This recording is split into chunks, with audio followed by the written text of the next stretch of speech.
성령 강림주일 주일 2부 예배에 참석하신 우리 성도 여러분, 주님의 이름으로 환영하고 축복합니다. 이 시간 모두 다 함께 일어나셔서 묵도하심으로 주일 2부 예배를 주님께 올려드리겠습니다.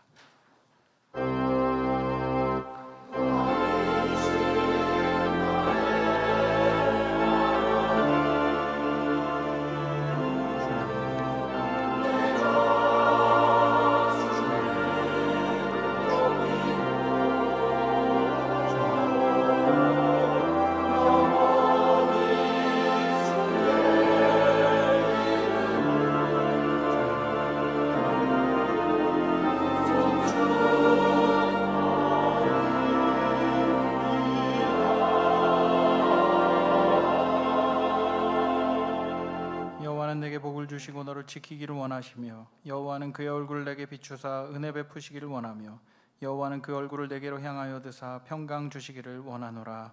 오늘도 하나님을 기억하게 해주시고 하나님을 경외하는 마음으로 우리들을 예배 자리로 불러주신 하나님 아버지, 복된 주일 성령 강림 주일을 맞이하여 성령 하나님의 은혜를 기대하며 이 자리에 나올 수 있도록 우리들을 인도하여 주시니 감사를 드립니다.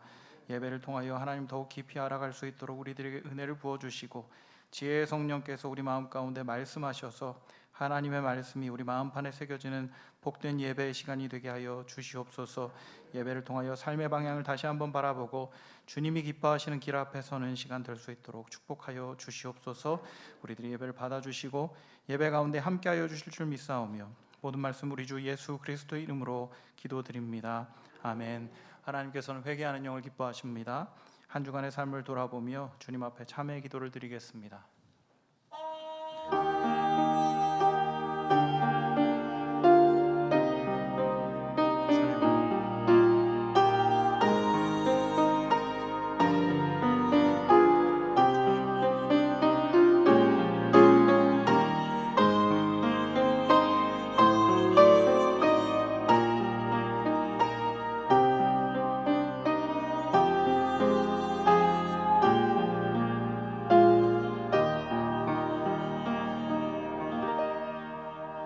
그러므로 이제 그리스도 예수 안에 있는 자에게는 결코 정죄함이 없나니 이는 그리스도 예수 안에 있는 생명의 성령의 법이 죄와 사망의 법에서 너를 해방하였음이라. 아멘. 사도신경으로 우리들의 신앙을 고백합니다. 전능하사 천지를 만드신 하나님 아버지를 내가 믿사오며 그 외아들 우리 주 예수 그리스도를 믿사오니 이는 성령으로 잉태하사 동정녀 마리아에게 나시고 본디오 빌라도에게 고난을 받으사 십자가에 못 박혀 죽으시고 장사한 지 사흘 만에 죽은 자 가운데서 다시 살아나시며 하늘에 오르사 전능하신 하나님 우편에 앉아 계시다가 저리로서 산 자와 죽은 자를 심판하러 오시리라. 성령을 믿사오며 거룩한 공회와 성도가 서로 교통하는 것과 죄를 사하여 주시는 것과 몸이 다시 사는 것과 영원히 사는 것을 믿사옵나이다. 아멘. 다 함께 찬송가 187장 1절과 2절을 함께 찬송하겠습니다.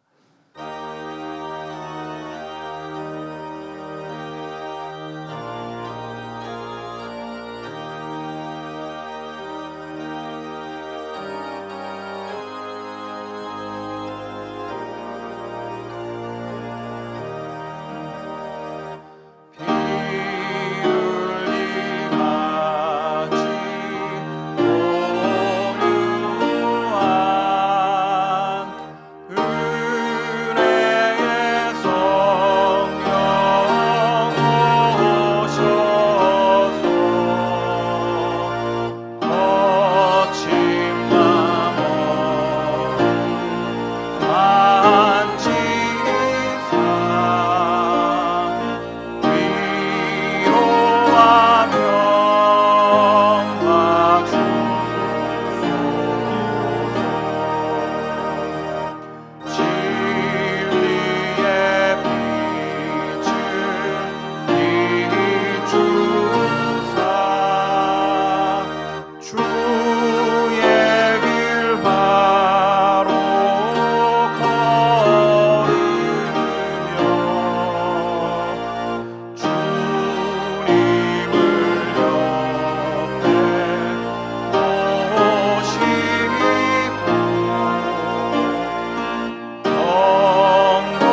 135번 성령 강림에 대한 말씀을 교독하도록 하겠습니다.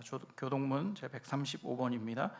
그의 위에 여호와의 영 곧 지혜와 총명의 영이요 모략과 재능의 영이요 지혜와 여호와를 오직 하나님이 성령으로 이것을 우리에게 보이셨으니 모든 것 곧 하나님의 깊은 것까지도 통달하시느니라. 내가 아버지께 구하겠으니 그가 또 다른 보혜사를 너희에게 주사 함께 있게 하리니 보혜사 곧 아버지께서 내 이름으로 보내실 성령 그가 너희에게 모든 것을 가르치고 오직 성령이 너희에게 임하시면 너희가 권능을 받고 예루살렘과 온 유대와 마리아와 땅 끝까지 이르러 내 증인이 되리라 하십니다. 아멘. 다 함께 공동체 고백을 드리겠습니다. 주보 1면을 참고해 주시기 바랍니다. 우리는 그리스도의 보혈로 구원받은 성도입니다. 우리는 예수님의 본을 따라 깊이 사랑합니다. 우리는 예수님의 마음으로 은혜와 복음을 나눕니다. 우리는 성령의 능력으로 이웃과 사회를 치유합니다. 우리는 다음 세대를 믿음의 세대로 세웁니다. 우리는 하나님의 나라를 꿈꾸며 이 땅의 문화를 회복합니다. 우리의 삶이 세상에서 살아있는 말씀이 될 때까지 순종합시다. 아멘. 모두 자리에 앉으셔서 찬송가 185장을 함께 찬양하겠습니다.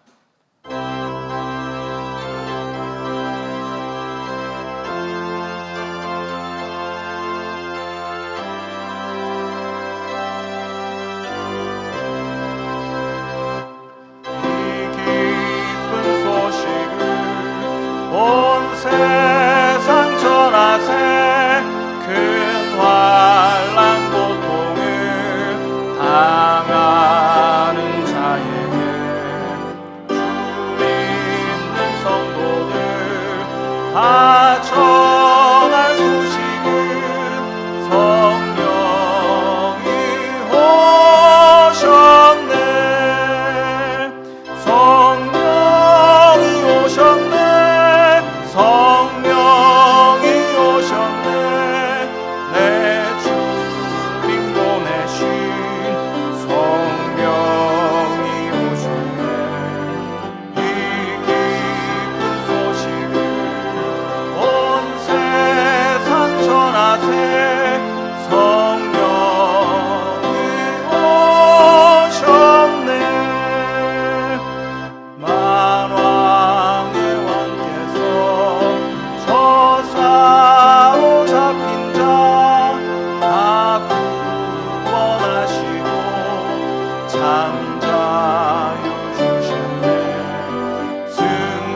되신 하나님 아버지, 녹음이 우거지는 5월 마지막 날 성령 강림주일로 예배를 드리게 하시니 감사합니다. 언제나 우리를 있는 모습 그대로 받아주시고 용납해 주시니 감사합니다. 우리의 삶을 되돌아볼 때 주님의 은혜가 아니었던 적이 없고 하루하루가 감사함의 연속이었지만 때때로 세상의 유혹과 빡빡한 현실 앞에 낙심하고 불평한 적이 있었음을 고백합니다. 탐욕을 절제하지 못하고 세상과 짝하여 예배를 소홀히 하고 기도 생활에 나태하였던 우리의 이기심과 교만한 모습이 코로나가 다시 확산되는 계기가 되었지 않나 싶습니다. 부족하고 연약한 우리의 죄악된 모습을 주님 앞에 내려놨사오니 주님 보혈로 정결케 하여 주시고 새 힘을 주시옵소서. 저희를 불쌍히 여기사 이 땅에서 바이러스가 사라지는 치유의 역사가 일어나게 하옵소서.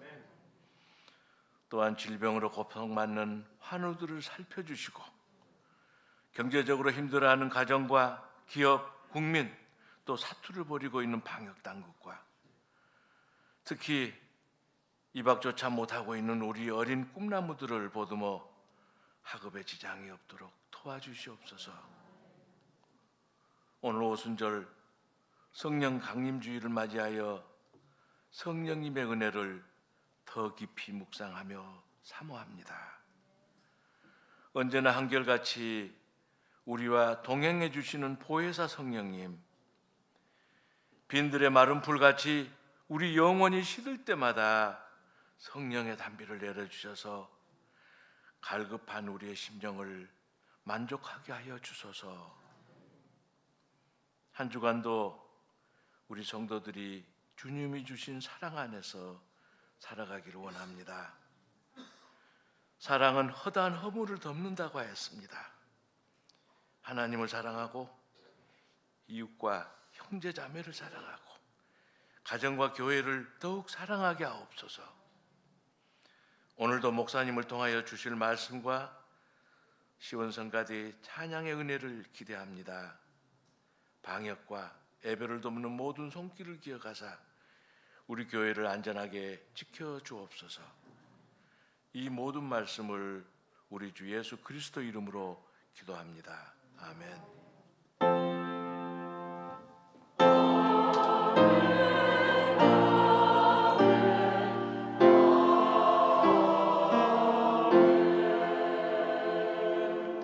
이제 다 함께 일어나셔서 하나님께 드린 예물을 봉헌하겠습니다.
나와 내 백성이 무엇이기 이처럼 즐거운 마음으로 드릴 힘이 있었나이까. 모든 것이 주께로 말미암아 싸우니 우리가 주의 손에서 받은 것으로 주께 드렸을 뿐이니이다. 언제나 우리들을 지켜봐 주시고 우리를 보호해 주시며 또 인도해 주시는 하나님 아버지, 날마다 주시는 은혜로 살아갈 힘을 얻고 우리 삶에서 역사하시는 하나님을 기억하게 하여 주시니 감사를 드립니다. 언제나 신실하시고 풍성하신 하나님을 바라보며 그분을 의지하고 그와 동행하는 복된 인생 될 수 있도록, 그 안에서 풍성함을 누릴 수 있도록 우리들 삶 가운데 늘 함께하여 주시옵소서. 이 시간 우리들의 모든 것 되신 하나님을 고백하며 준비한 예물을 올려드립니다. 드린 손길을 기억하여 주시고 풍성함으로 갚아주셔서 하나님의 사랑을 더욱 깊이 깨닫게 하여 주시고 여러 가지 감사의 제목과 하나님을 향한 고백들을 기쁘게 받아주셔서 날마다 주님과 함께함이 얼마나 큰 감사인지 더욱 깊이 경험하며 살아갈 수 있도록 축복하여 주시옵소서.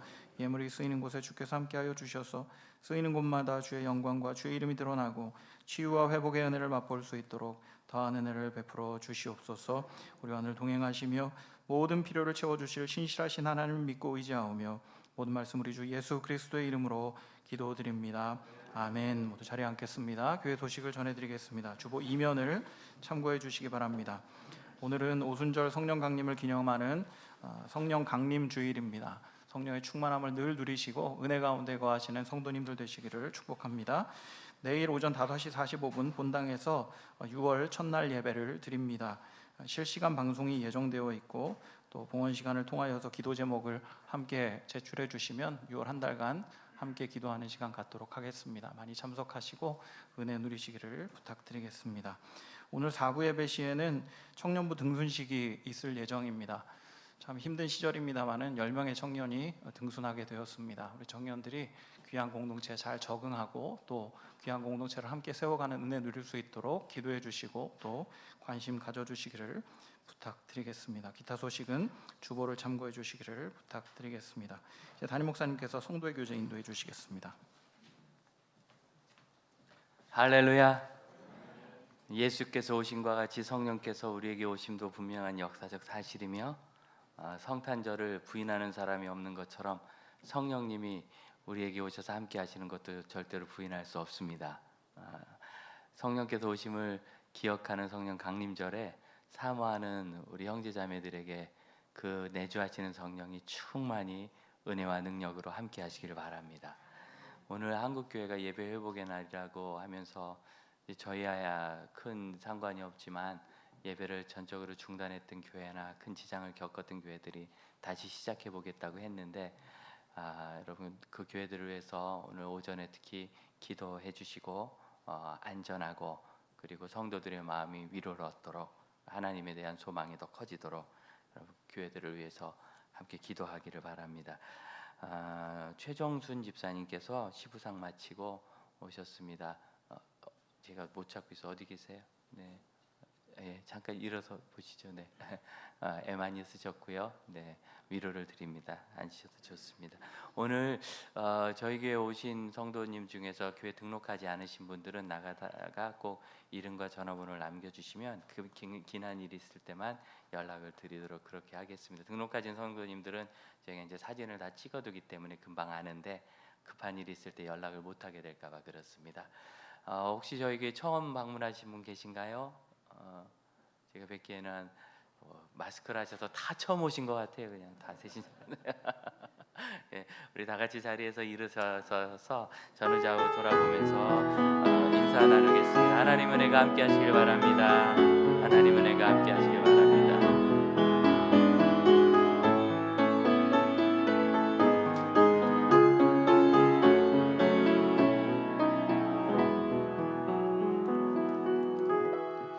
하나님께서 주시는 말씀을 함께 봉독하겠습니다. 오늘 주시는 말씀 로마서 8장 26절로 32절의 말씀입니다.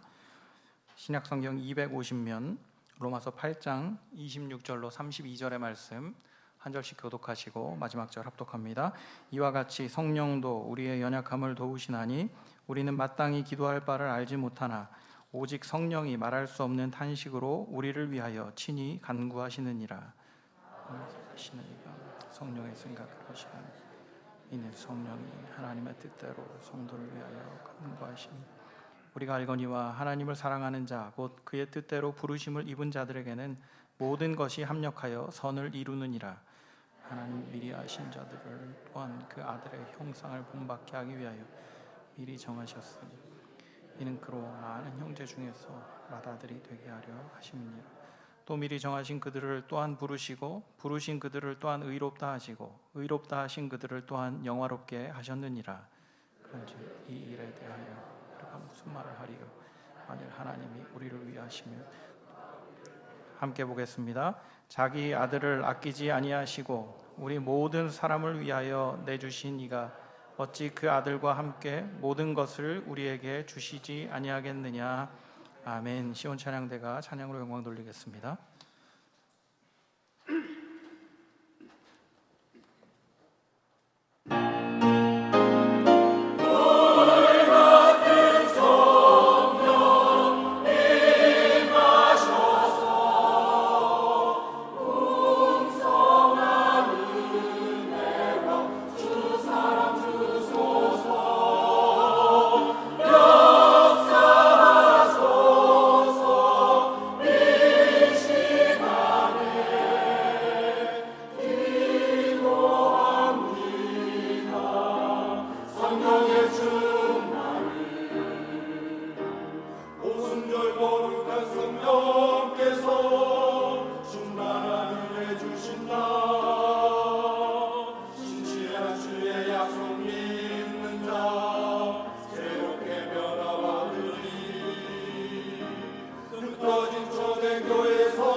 로마서 8장은 기독교 복음에 있어서 어떤 핵폭탄처럼 아주 강한 복음의 능력을 우리에게 보여주는 그런 말씀입니다.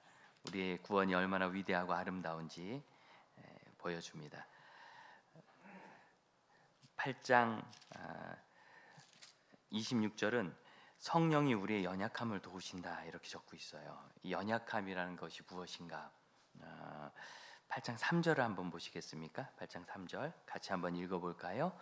율법이 육신으로 말미암아 연약하여 할 수 없는 그것을 하나님은 하시나니 곧 죄로 말미암아 자기 아들을 죄 있는 육신의 모양으로 보내사 육신의 죄를 정하사. 율법이 연약하다 이렇게 되어 있는데 육신 때문에 연약하다 이렇게 되어 있죠. 이 연약함이 통하도록 그렇게 되어 있습니다. 구원에 있어서 우리의 연약함은 뭐냐면 스스로의 능력으로 구원받을 수 없다는 거예요. 뭐 당연히 인정하는 것이지만 인정하면서도 우리가 인정하지 못하는 것이 있어요. 그게 뭡니까? 말은 스스로의 능력으로 구원받지 못한다고 하면서 그런데 제가 구원받은 거 맞을까요? 이렇게 물어보는 거. 그 얘기는 성령님이 나를 구원할 능력이 있을까요? 라고 묻는 거예요. 내가 구원받을 만큼 잘 믿는가요? 물어보는 거예요. 내가 잘 믿는가를 물어보는 거죠. 성령님이 우리를 구원하실 능력이 없다고 생각하시는 분 혹시 계세요? 그런 분들은 뭐 기초가 완전히 틀렸으니까 더 이야기를 못 나누고, 하나님은 전능하시고 성령 하나님이 우리를 구원하실 수 있다면 그러면 내가 구원받을 수 있을까요? 제가 구원받은 거 맞을까요? 라고 하면 내가 못한다는 뜻이에요. 성령님이 못한다는 뜻이에요. 그리고 고백은 하나님이 하시고 나는 무능하다고 얘기하면서, 그런데 자꾸 자기 중심으로 구원을 이해하려고 하는 습관이 우리에게 있습니다. 제가 극동방송에서 복음을 나누는 프로그램을 계속 진행하면서 주제들이 조금씩 다른데 이제 복음을 들을 분의 상태에 따라서 다르죠.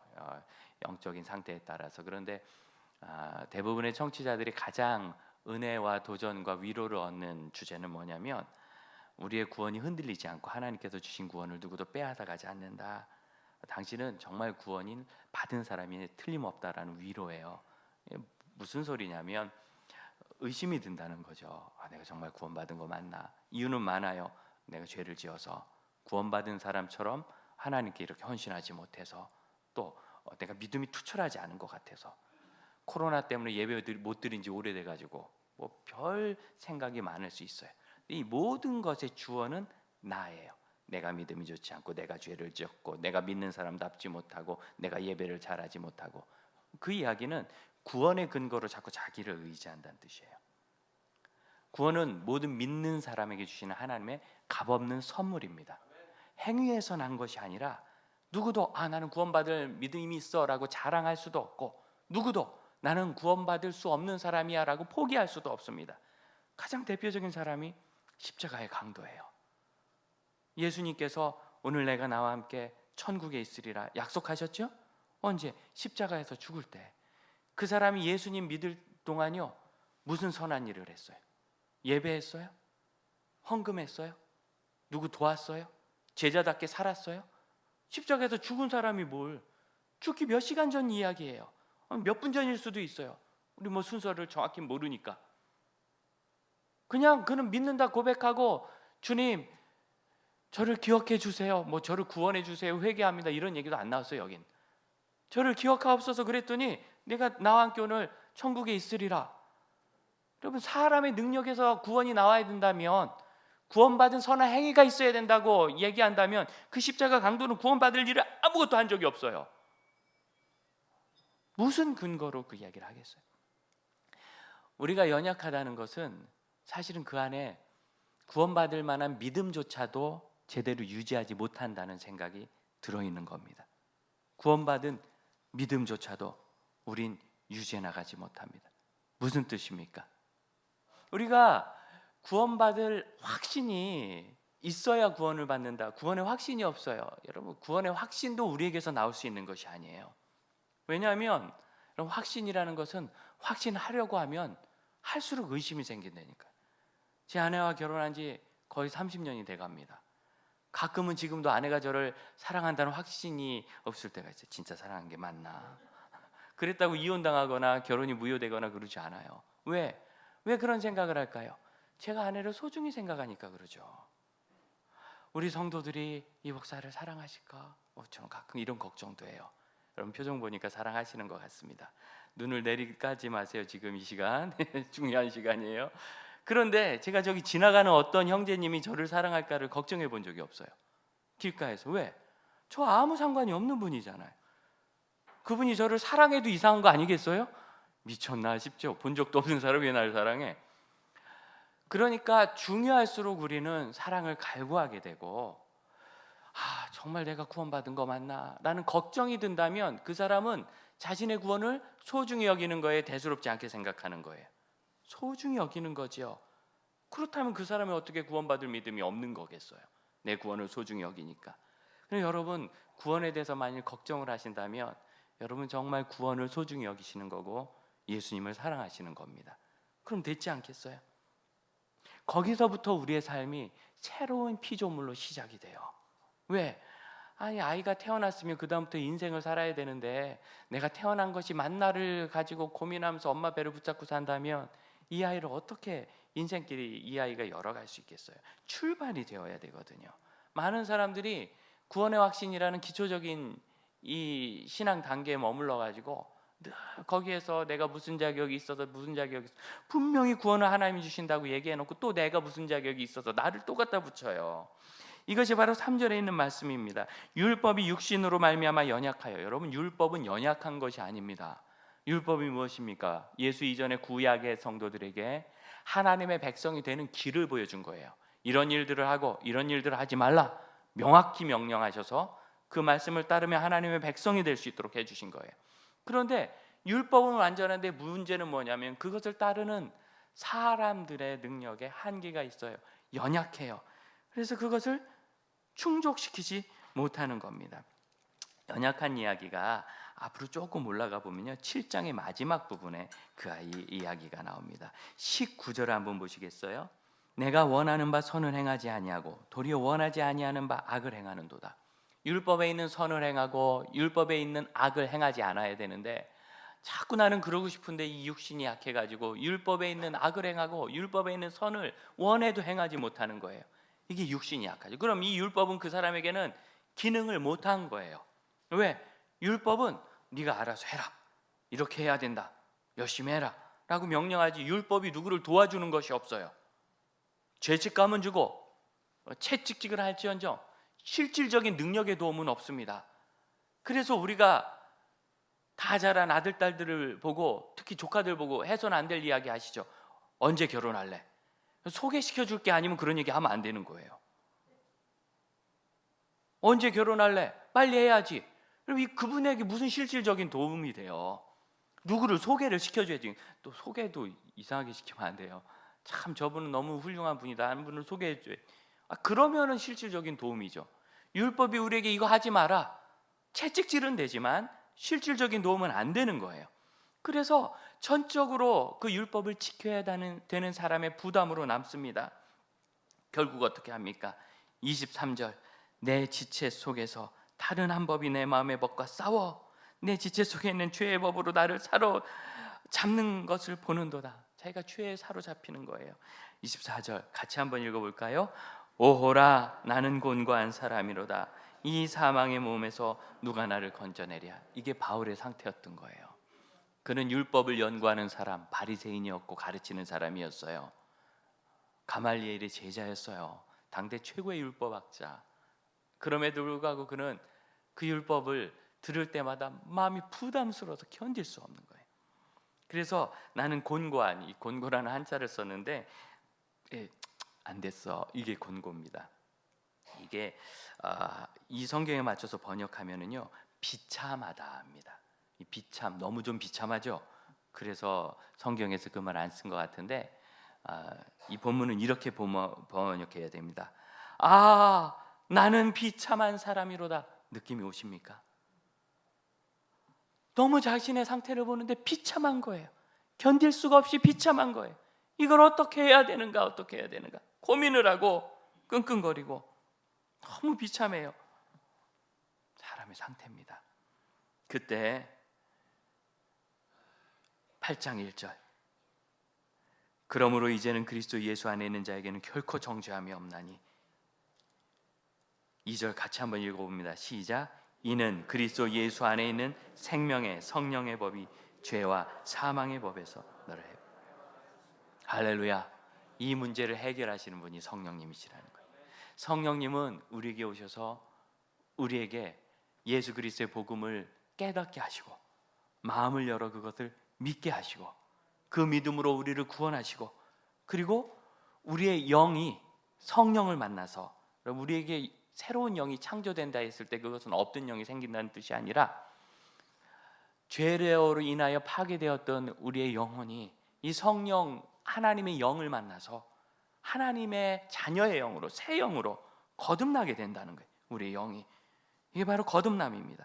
이 일을 성령님이 하십니다. 그래서 로마서 8장은 2절부터 해가지고요 우리가 읽은 26절까지 7절까지 성령과 관련된 표현이 15번이나 나옵니다. 성령, 하나님의 영, 그 영, 그래가지고 계속 성령님이 하신다고 이야기를 해요. 성령 안에서 해결된다는 것이 무엇입니까? 디도서 3장 5절, 하나님이 우리를 구원하실 때 우리의 행한 의로운 행위를 하지 않고 오직 그의 긍휼하심을 쫓아 성령의 새롭게 하심으로 하셨나니. 성령은 우리 구주 예수 그리스도로 말미암아 우리에게 풍성히 부어주사 우리로 성령의 은혜를 힘입어 의롭다함을 입어 영생의 소망을 따라 하나님의 자녀가 되게 하셨다. 이렇게 디도서는 우리에게 약속하고 있습니다. 성령을 따라. 성령님은 그렇게 해서 우리를 구원하시고요, 거기서 끝나지 않아요. 성령님은 실질적으로 우리의 연약함을 도와주십니다. 그래서 우리가 읽었던 26절대로 우리의 연약함을 도우사 마땅히 기도할 바를 알지 못한다. 현대인의 성경 번역이 참 잘 번역했어요. 26절을 이렇게 번역해요. 성령님은 우리의 연약함을 도와주십니다. 우리가 어떻게 기도해야 될지 모를 때 성령님이 말할 수 없는 탄식으로 우리를 위해 기도해 주십니다. 여러분 생각해 보세요. 예수 믿는다면 내가 아파서 예배 못 드려, 그럴 수도 있어요. 못할 수 있죠. 내가 군대 가가지고 예배 못 드려, 그럴 수 있을 거예요. 또는 요즘 너무 바빠가지고 봉사를 못해, 그럴 수도 있겠죠. 우리 청년들에게 입시를 또는 어떤 자격증 시험을, 무슨 고시를 앞둔 친구들은 교회 봉사를 다 중단하도록 저희가 권면하고 있습니다. 왜? 빨리 합격해야 죽도록 충성하죠. 뭐 거기다 시험 본다고 내놓고 맨날 교회 앉아 있고 그러면 이도 안 되고 저도 지금은 그런 식으로 공부해서는 합격할 수 있는 게 하나도 없어요. 머리 싸매고 정말 아예 집에서 짐 싸가지고 나와가지고 고시원 가고 합숙소 가고 이래서 공부하지 않으면 경쟁이 치열해서 몇백 대 1 보통이니까요. 그래서 집중해서 공부해라. 그 대신 한 번에 붙어라. 따라합시다. 이것이 너의 순교다. 이 한국 땅에서 누가 예수 믿는다고 죽겠어요? 순교할 각오로, 뭐 흔히 한 대로 죽을 각오로. 얼마나 가슴 아파요. 주일학교 열심히 봉사하던 청년이 내가 고시 준비한다고 봉사 그만두면, 찬양대 그만두면, 임원 그만두고 리더 그만두면, 그래 순교하는 마음으로 이때 절제하고, 그리고 한 번에 붙어서 그 다음에 몇 배 열심히 주를 섬겨라. 그렇게 이야기합니다. 집중해가지고 최선을 다해서 노력하는 거죠. 자기가 해야 되는 거예요. 전 믿음 좋으니까 기도하면 하나님이 붙여주시나요? 믿음 좋으니까 기도하니까 거룩해지지 떨어져요. 시험은. 여러분 세속의 영역을 거룩으로 커버하려고 하면 안 돼요. 아무리 집에 돈을 많이 벌어다 줘도 아내를 사랑하는 건 따로 있는 거예요. 돈 줬잖아 그러면 안 되는 거잖아요. 세상 삶을 기도한 것으로 이렇게 퉁치려고 하지 마세요. 여러분 그건 그거고 이건 이거예요. 그래서 그리스도인들이 위대한 겁니다. 영적으로도 건강해야 되고 세상에서도 건강해야 되니까 예수 믿는 사람들답게 이런 거 다 우리가 해야 돼요. 근데 여러분 거꾸로 생각해 보세요. 내가 군대 가서 주일날 제가 딱 한 번 주일날 보초 나가느라고 예배당 늦게 갔는데 그때 얼마나 눈물 나든지 딱 들어갔더니 마지막 목사님 축도하실 때더라고요. 마지막 절 찬송가 부르고 축도를 받는데 눈물이 많이 나더라고요. 그리고 내무반으로 돌아왔더니 제가 그때 군악대였는데 군악대원들이 얼굴이 다 펄개져고 너 오늘 왜 교회 못 갔냐 그러더니 막 내무반장이 야단을 치고 앞으로 얘 교회 가는 거 1순위로 보장해 주라고. 야, 어린애가 이런 게 있어요. 너무 좋죠. 그래서 어쨌든 그날 예배는 못 갔어요. 어떻게 했을까요? 속으로 많이 기도했어요. 이거 뭐 대한민국 최고 쫄병이 입대한 지 2달밖에 안 돼가지고 뭐 할 말이 있어야죠. 그래가지고 지금 이 보초 나가면 예배는 못 가는데 그래서 근무를 쓰고 경계 근무 쓰고 돌아오면서 속으로 기도. 여러분 기도는 누가 해야 돼요? 제가 해야 되는 거예요. 내가 요새 입시 준비하느라고 교회를 못 섬겨요. 그래도 기도할 수 있죠. 그래서 제가 해야 되는 거예요. 아파가지고 입원했어요. 기도할 수 있죠. 여러분 정말 믿는 사람이 남에게 핑계 못 댈 거 하나 뭐예요? 기도 아닙니까? 정신이 다 사라지기 전까지는 우린 누구나 기도할 수 있는 거예요. 그래서 우리 교회에 나는 힘이 없고 이제 주님을 섬길 게 아무것도 없어요 하시는 우리 어르신, 권사님, 집사님들에게 저희가 늘 부탁하는 게 그럼 기도 사역을 해주세요. 교회 필요를 위하여, 한국 교회를 위하여, 선교를 위하여, 다음 세대를 위하여 이런 것들 쭉 기도해 주세요. 기도 사역. 그럼 기도야말로 정말 가장 아름다운 사역 아닙니까? 근데 오늘 성경을 보세요.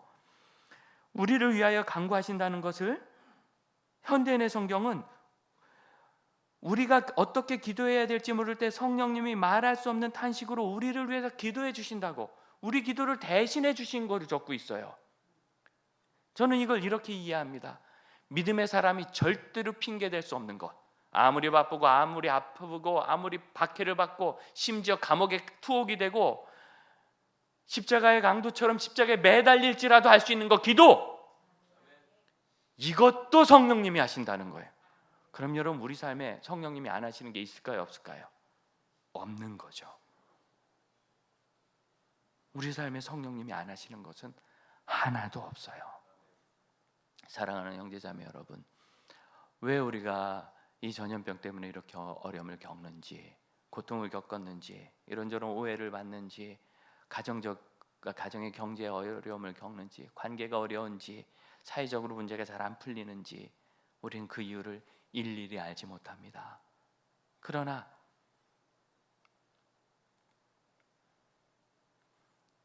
참 공산 치하에서, 나치하에서 고통을 당했던 코리텐 붐여사가 했듯이 고통은 하나님의 학교입니다. 분명히 배우는 것이 있습니다. 우리가 뭔가 배울 게 있다는 거죠.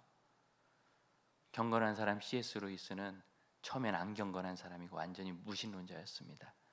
그래서 그가 예수님을 만나고 경건한 믿음의 사람으로 변화되었는데, 제일 어려웠을 때가 아내가 병으로 목숨을 잃었을 때.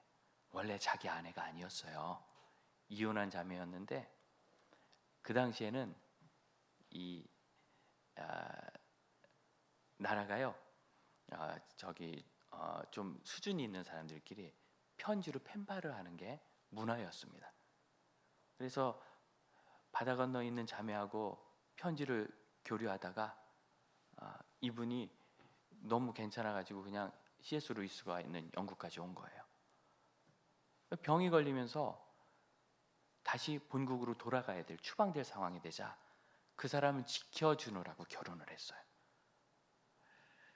우리 남성 여러분 잘 생각해야 됩니다. 이런 C.S. 루이스처럼 아내를 위해 희생하고 사랑해야 되는데, 그래서 죽을 여인을 결혼을 한 거예요. 옆에서 병간호를 하면서 그렇게 기도를 했는데 결국 죽었습니다. 너무 가슴 아픈 일이죠. 그걸 붙잡고, 그리고 C.S. 루이스는 고통에 관해서 참 지성과 감성이 통합되는 통찰을 우리에게 전해주는데, 이 일을 어떻게 이해해야 되는가, 왜 하나님이 이런 일을 하시는가 끙끙거리고 기도했어요. 그리고 낸 결론이 이겁니다. 내가 이 여인을 너무 사랑해서, 하나님을 사랑하고 우리 형제 자매들을 사랑하는 것을 잊고 소홀히 할까봐 하나님께서 이 가슴 아픈 것을 경험하게 하셨고, 그분은 이 땅보다 더 좋은 천국에 가서 이제 병의 고통이 없고, 나는 그를 보낸 잃어버린 고통에 시달리겠지만 이 일을 통하여 내가 하나님보다 더 좋게 여기는 것에 대해서 회개하고 경고를 받도록, 참 비참한 은혜라고. 오라, 나는 참 비참한 사람이로다. 아시겠죠? 우리에게 있는 비참, 우리에게 있는 연약함은 모든 경우가 다 다르기 때문에 이거다 저거다 말할 수는 없어요. 그러나 공통적인 것이 있습니다. 우리를 가르칩니다. 어떻게 가르치는가? 하나님께 더 나아가도록 가르칩니다. 그래서 28절, 우리가 아는데 하나님을 사랑하는 사람, 하나님의 뜻대로 부르심을 입은 자들, 하나님께 부르심을 받으니 하나님을 사랑하죠. 모든 것이 합력하여 선을 이룬다. 이 선은 뭐가 선이겠어요? 돈 많이 버는 게 선이겠어요? 잘 되는 게 선이겠어요? 하나님을 더 사랑하고 하나님 앞에 더 나아가도록 우리를 가르쳐 주는 거예요. 이렇게 성령님은 예수를 믿게 하실 뿐만 아니라 예수 믿는 믿음으로 우리가 평생 살도록 계속 인도해 주시는 하나님이시고, 그렇게 오신 겁니다. 그래서 하나님의 구원이 우리에게 어떻게 이루어집니까? 8장 35절을 한번 보시면, 누가 우리를 그리스도의 사랑에서 끊을 것인가? 환난이나 곤고나 박해나 기근이나 적신이나 위험이나 칼인가? 그 어떤 권력과 폭력도 우리를 하나님의 사랑에서 끊을 수 없는데, 37절로 39절을 우리가 함께 읽기를 원하는데, 여러분 읽으시는 동안 성령님이 주시는 속에 뜨거운 것이 임하시기를 축복합니다. 함께 읽습니다. 그러나 이 모든 일에 우리를 사랑하시는 이로 말미암아 우리가 넉넉히 이기느니라. 내가 확신하노니 사망이나 생명이나 천사들이나 권세자들이나 현재일이나 장래일이나 능력이나 높음이나 깊음이나 다른 어떤 피조물이라도 우리를 우리 주 그리스도 예수 안에 있는 하나님의 사랑에서 끊을 수 없으리라. 할렐루야. 우리가 예수 믿는 그 순간부터 성령은 우리 안에 계신 겁니다. 성령이 마음을 열어주시지 않으면 누구도 예수를 주시라 할 수 없는 겁니다. 그래서 예수 믿는 그 순간부터 성령님과 함께하게 되었고, 우리는 결코 그 이후로부터 성령이 없는 상태로는 되돌아갈 수가 없어요. 성령 부재 상태로 갈 수가 없는 거예요. 왜? 성령님은 우리 안에서 떠나지 아니하시거든요. 수많은 죄를 짓고 하나님 없는 것처럼 살다가도 그래도 나 옛날 교회 갔었는데, 그래도 나 예수님께 기도했었는데 생각이 난다는 거죠. 그럼 그 생각이 어디서 나겠어요? 오라 나는 곤고한 자라도 와. 곤고한 자, 비참한 그런 사람에게서 나겠어요? 그 비참함을 깨닫는 일이 누구에게서 나겠어요? 성령님께서 주시는 것입니다. 구약에는요, 성령님이 성도의 개인에게 오셔서 누구를 구원하시고 뭐 그를 인도해 주시고 이런 개념 자체가 없어요. 그런 본문 자체가 아예 없습니다. 그런데 신약에서 예수님이 오셔서 예수님 이후로 성령이 우리에게 사역하심으로 율법의 시대가 끝나고 은혜의 시대가 임한 거죠. 여러분, 앞에 요한복음 7장 39절을 우리가 좀 봐야 합니다. 요한복음 7장 39절, 신약 156면 이는 그를 믿는 자들이 받을 성령을 가리켜 말씀하신 것이라. 예수께서 아직 영광을 받지 아니하셨으므로 성령이 아직 그들에게 계시지 아니하시라. 예수님께서 영광을 받지 않으셨다. 십자가에 죽으시고 부활하셔서 승천하셔서 영광스러운 자리에 오르시지 않았기 때문에, 아직 예수님의 십자가 사역 부활 승천 이전이기 때문에 세상에 성령이 없었다는 거예요. 성령님이 그때그때 일부에게 사역을 하시고 특별한 역사를 하셨고, 성령님은 창조시대 이전부터 태초부터 계셔서 세상을 창조하신 분이세요. 하나님과 함께. 그러나 편만하게 지금 우리 모든 성도들이 사모하고 누리는 것처럼 각 사람에게 있지 않았습니다. 그럼 언제? 예수께서 승천하신 이후에 내가 너에게 또 다른 보혜사를 주시겠다. 요한복음 14장에 약속하신 대로 내가 너에게 다른 보혜사를 주사 아버지께서 보내사 너희와 함께 있게 하시겠다. 언약하신 대로 오신 거예요. 그럼 그 성령님을 어떻게 만나는가? 37절, 누구든지 목마르거든 내게로 와서 마시라. 38절 같이 읽어봅니다. 요한복음 7장 38절 시작.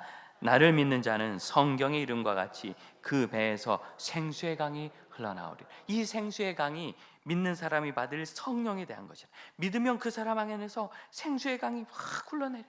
이 생수, 살아있는 물, 살리는 물, 그런 뜻입니다. 우리는 죽은 자였습니다. 곤고한 사람입니다. 선을 행할 능력이 없었습니다. 지금도 없습니다. 그러나 그때는 없고 끝났고, 지금은 없었지만 성령이 계셔서 선을 행하게 하십니다. 그래서 우리의 구원이 흔들리지 않는 거예요. 생수의 강이 흘러내리면, 여러분, 이 생수의 강이 내 안에 있다고 했어요? 흘러넘친다고 그랬어요? 흘러넘친다, 나온다고 그랬죠. 여러분, 나온다는 말이 무엇입니까? 밖으로 흘러간다는 뜻 아니에요? 그러니까 이 생수의 강은 나에게서 멈추는 것이 아니에요. 내 한 사람이 생명 안에 있으면 이 생명의 능력이 나와 우리 주변과 가족과 우리 공동체와 이 사회를 새롭게 하고 능력 있게 하고 죽음과 절망에서 소망과 빛으로 나오게 해줍니다. 사도 바울이 탄 배가 풍랑을 만나서 깨져나가 다 죽게 되었을 때, 사도 바울이 그렇게 십수일을 고생할 때 그들에게 뭐라고 해요? 먹어라. 떡을 해주면서 먹어라. 여러분 중에 한 사람도 죽지 않을 것이라고 내가 섬기는 하나님께서 나에게 분명히 말씀하셨다. 그랬더니 그들이요, 그걸 먹기 시작해. 그리고 힘을 얻어서 결국 섬에 헤엄쳐가고 나무 조각 붙잡고 가서 전원이 다 살았어요. 그 옛날 시대에 한 사람으로 인하여 죽음과 절망과 공포가 끝나고 소망과 생명과 능력이 임하는 것입니다. 생수의 강입니다. 이 생수의 강은 구약 성경의 에스겔서 47장에 보여요. 에스겔이 환상 가운데 보는데 하나님의 성전 성소로부터 그 성소는 문이 닫혀 있고 커튼이 쳐져 있어서 들어갈 수 없는데 그 아래로 물이 쫄쫄쫄 나와서 성전 문지방으로, 이런 문지방으로 나오는 거 이렇게 콸콸 쏟아지는 게 아닙니다. 커브에 물 쏟듯이 이렇게 흘러나오는 거예요. 그럼 물이 쫄쫄쫄 나오는데 이게 어느덧 점점 가면서 큰 강이 되더니 어디로? 아라바의 광야로 흘러가더니 그 광야에 있는 바다로 가더라. 아라바 광야의 바다는 사해입니다. 여러분 사해 아시죠? 염해, 소금 바다라서 소금이 염도가 10%나, 지금은 옛날에도 9%였어요. 너무나 강해가지고 물고기와 생명체가 살 수 없는 바다. 그래서 이름이 죽음의 바다잖아요. 겉으로 보면은요 동해 바다보다 더 멋있어요. 염도가 많아가지고요 해를 많이 부딪히게 해서 정말 에메랄드 핀트로 찬란하게 빛나요. 그런데 생명이 살 수 없는, 겉만 멋있지 속은 생명을 품을 수 없는 바다인데 그 물이 그 바다로 들어가니까 살아나기 시작해요. 그래서 47장에 뭐라고 얘기하느냐면 그 바다의 물이 소성함을 얻음이라. 강물이 이르는 곳마다 번성하는 모든 생물이 살고 고기가 심이 많겠다. 이것이 그리스도인입니다. 성령이 그에게 임하셨을 때 그 성령을 인하여 사랑하는 형제자매 여러분, 여러분의 가정이 생명을 얻어야 합니다. 여러분이 일하는 직장과 여러분의 공동체가 미움과 원망과 절망과 죽임과 분노가 아니라 그것을 이해하고 용납하며 감싸며 살리려고 애쓰는 곳으로 바뀌어야 합니다. 그것이 바로 생명이신 주님이 하시는 일이에요. 여러분, 이 성령의 충만은 말 그대로 부어주시는 것이라서요 내가 무슨 큰 그릇이 될 필요 없어요. 폭포가 쏟아지는 곳에서 제일 중요한 게 뭐라고요? 뚜껑을 여는 거예요. 얼마나 물을 잘 퍼오는 게 아닙니다. 폭포가 쏟아지는데 무슨 의미가 있어요? 뚜껑만 열면 되지. 성령 충만하다는 것은 성령께 내 마음을 열어드리는, 내 마음을 연다는 게 뭡니까? 인정하는 거죠. 성령님이 저의 주님이십니다. 저를 인도하시옵소서, 저를 다스리시옵소서. 이렇게 인정하는 사도들, 그들이 성령 충만하게 되니까 예루살렘이 완전히 바뀌었잖아요. 불과 몇 주 전에 그들이 예수 그리스도를 십자가에 못 박아 죽게 했어요. 오늘이 오순절이라면요 예수님을 십자가 죽인 날이 언제입니까? 성금요일이에요. 고난주일쯤, 부활주일쯤 생각해 보세요. 우리 부활주일 지난 지 얼마 안 됐죠? 여러분 모른 척 하세요. 다 계란 드셨잖아요. 그날이에요. 그날 불과 4월 2달도 안 됐어요. 7주 전에 예수를 십자가 죽였던 그 예루살렘 무리들이 수천 명, 만 명 단위로 회심하고 돌아오는 겁니다. 제자들이 성령 충만하게 되자 오순절에 성령이 임하자 변화합니다. 여러분, 이 성도들에게 성령으로 인하여 변화가 일어나는 건 성경이 분명히 언약하시는 거예요. 그래서 모세 시대의 성막 생각해 보세요. 거기 하나님의 임재가 있었죠. 이곳에 와서 회중들이 하나님을 바라고 기도하며 하나님 들으시고 응답하셔서 그곳에 하나님의 임재의 상징으로 구름이 깔렸던 곳에 솔로몬의 성전이 어떻습니까? 그 성전에서 역다의 기도를 보면 내가 이곳에 와서 금식하며 기도하면 내가 응답할 것이다. 하나님 응답의 약속이 있잖아요. 그런데 그 기도가, 그 약속이 에스겔서에서 어떻게 돼요? 이제는 그 성전에서 끝나는 게 아니라 거기서 물이 나와가지고 전 세계로 흘러가는 죽음의 바다를 살리는 것으로 바뀌는 거예요. 또한 에레미야 29장을 보면 참 제가 좋아하는 말씀인데 너희가 온 마음으로 나를 구하면 나를 찾을 것이요 나를 만날 것이다. 누구든지 주님을 사랑하는 사람은 다 주님을 만난대요. 오늘 사랑하는 형제자매 여러분, 이 오순절 주일의 예배에 주님을 만나시기를 축복합니다. 방법은 간단해요. 주님을 사랑하고 구하고 찾으면 되는 거예요. 여러분, 성령님을 써먹으려고 구하고 찾으면 안 돼요. 성령 충만해서 방언 좀 해보자. 성령 충만해서 예언이라는 게 있던 것 그 좀 해보자. 병 좀 고쳐보자. 능력 좀 행해보자. 원수 좀 굴복시켜보자.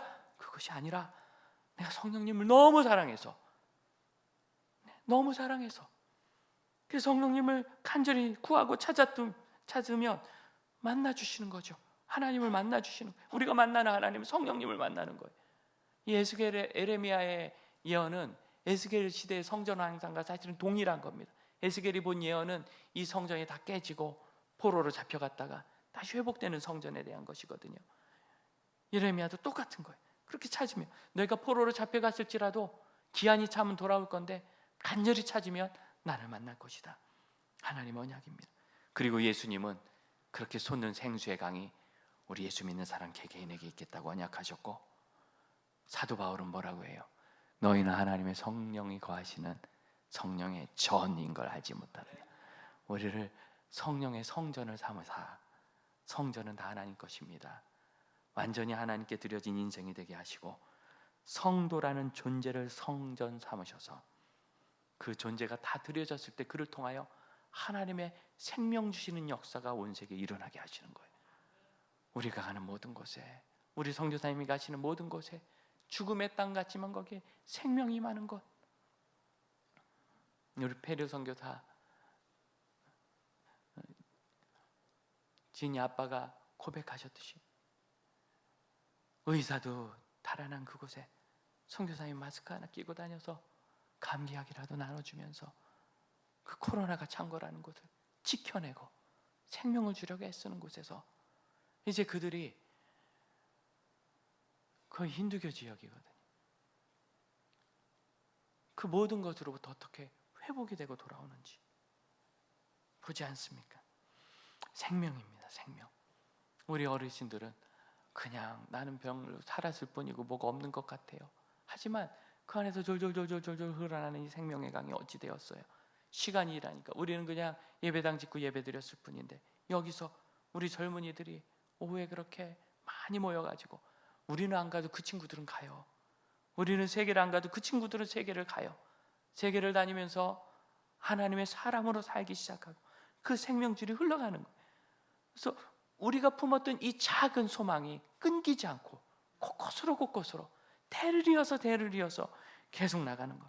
어제도 우리 주일학교 어린이들이 여기서 영상 예배를 준비한다고 찬양을 하고 율동을 하면서 그렇게 해서 그 영상을 타고 보는 모든 사람들에게 하나님의 예배의 은혜가 임하도록 계속 변화가 일어나죠.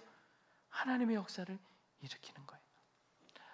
우리 장주교회는 그 성령님을 사모하고 순종하는 교회입니다.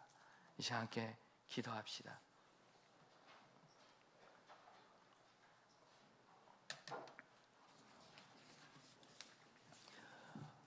성령님은 우리에게 생명을 주십니다. 죽이는 분이 아니라 살아나게 하시는 분입니다. 생명의 성령님을 사모하시기를 축복합니다. 성령님, 저와 함께 하시고 저를 변화시키시고 하나님의 은혜를 채워주옵소서. 함께 기도하겠습니다. 기도합니다. 오 하나님, 하나님의 영을 저에게 주셔서 감사합니다. 주께서 주시는 성령을 인하여 내가 생명을 얻었으며 그 생명을 따라 살아 하나님의 영광을 나누는 감사합니다. 영광의 주님을 사랑하고 찬양, 변화의 역사의 중심에서 살게 하여 주시고 하나님의 아름답고 놀라운 일을 이루는 믿음의 사람들이 되게 하여 주옵소서. 죄로 죽음으로 처참한 이 땅에서 하나님의 영을 구원하시는 생명의 아름다움을 보고 전하는 믿음의 사람들이 되게 하시며, 그로 인하여 이 땅을 생명 가운데 아름다운 것을 삼게 하여 주시고 주께서 기뻐하시는 것을 모든 이들에게 나누게 하여 주옵소서. 주님, 주님의 마음을 제게 허락하시며 오직 주의 은혜를 살기를. 우리 183장을 1절과 4절로 찬양하겠습니다.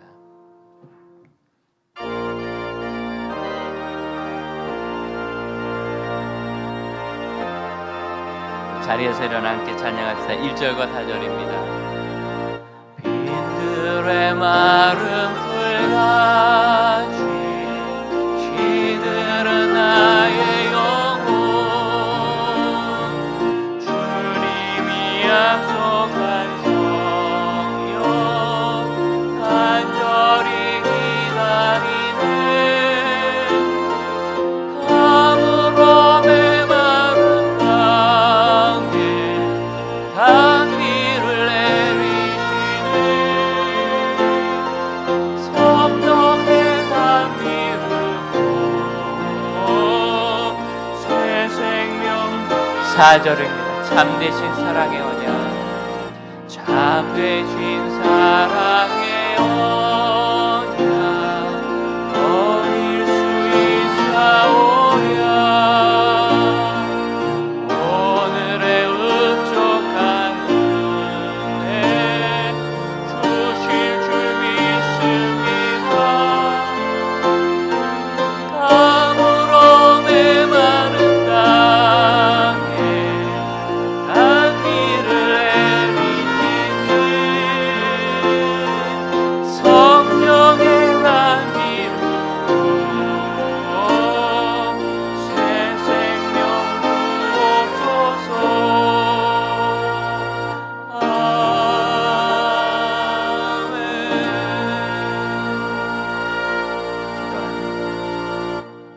주님께서 주시는 사랑과 생명을 따라 죽음과 원망이 있는 곳에서 소망으로 사는 믿음의 사람들 되게 하여 주옵소서.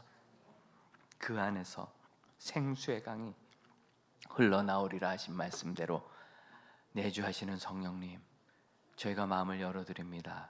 충만하시고 세상을 변화시키는 사역에 종들을 사용하여 주옵소서. 지금은 우리 주 예수 그리스도의 은혜와 하나님의 크신 사랑과 성령의 충만하시며 세상을 변화시키는 역사하심이 사모하는 자녀들에게, 간절히 구하는 자들에게 이제로 영원토록 함께 하실지어다. 아멘.